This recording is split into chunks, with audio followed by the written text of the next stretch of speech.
Bismillahirrahmanirrahim. Assalamualaikum warahmatullahi wabarakatuh dan semangat pagi. Baik, pada pertemuan pekan kelima kita masuk ke kompetensi dasar, standar, persyaratan penggelaran dan instalasi kabel laut.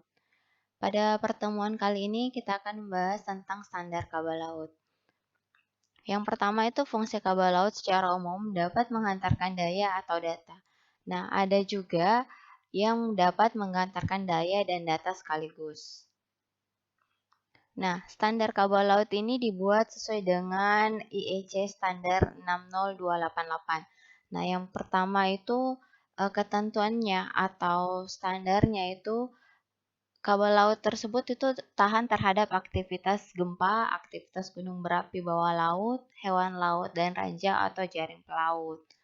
Yang kedua, tahan terhadap topografi dasar laut yang berbentuk kasar dan berbatu.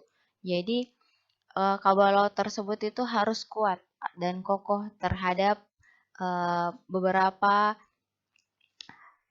aktivitas yang ada di bawah laut dan topografi dasar laut tersebut. Nah, parameter dalam pemilihan kabel laut itu yang pertama harus memperhitungkan temperatur di sekitar lingkungan dasar laut dan darat. Nah, di bagian darat ini yaitu tempatnya landing station. Yang kedua, kedalaman saat kabel ditanam di dasar laut. Yang ketiga, persyaratan khusus sesuai dengan metode penanaman kabel laut. Yang keempat, ketahanan panas atau termal dasar laut dan darat. Panjang kabel lautnya yaitu yang dimaksud di sini rutenya, rute dari landing station 1 ke landing station berikutnya. Kedalaman air laut dan tipe tegangan kabel penghantar daya bawah laut, dan ada juga beberapa jenis kabel laut di mana ada dalam satu kabel laut bisa single core ataupun multi core. Nah, selanjutnya ini contoh karakteristik dari kabel penghantar daya yang khusus untuk menghantarkan daya. Nah, di sini ada beberapa lapisan. Dari lapisan terluarnya itu polyethylene outer sampai lapisan dalamnya itu konduktor atau kabel tembaganya. Nah, selanjutnya ini karakteristik utama dari kabel penghantar daya.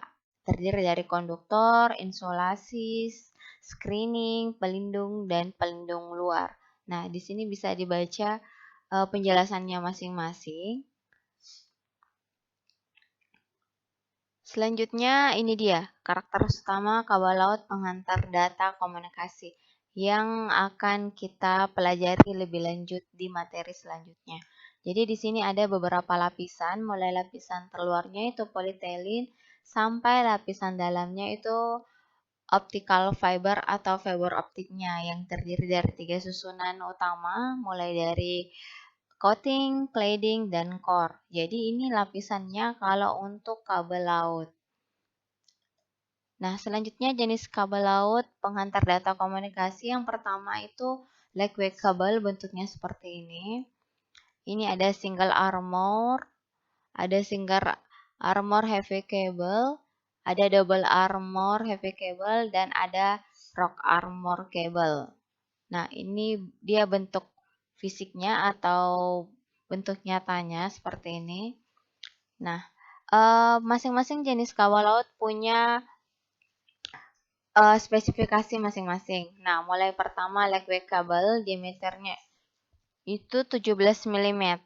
Nah, dia digunakan kalau kabel lautnya akan ditanam pada kedalaman 8.000 meter atau lautnya mencapai kedalaman 8.000 meter. Nah, selanjutnya single armor 28 mm ini bisa ditanam sampai kedalaman 2.000 meter. Selanjutnya single armor heavy cable 31 mm diameternya bisa ditanam sampai kedalaman 1.500 meter. Double armor heavy cable dengan diameter 46 mm bisa ditanam sampai kedalaman 500 meter. Nah, yang terakhir rock armor cable ini diameternya 46 mm. Ini bisa ditanam sampai dengan 200 meter. Nah, Itu dia materi kita hari ini. Adapun sesi tanya jawab kita lanjutkan di grup Telegram dan sampai ketemu pekan depan. Wassalamualaikum warahmatullahi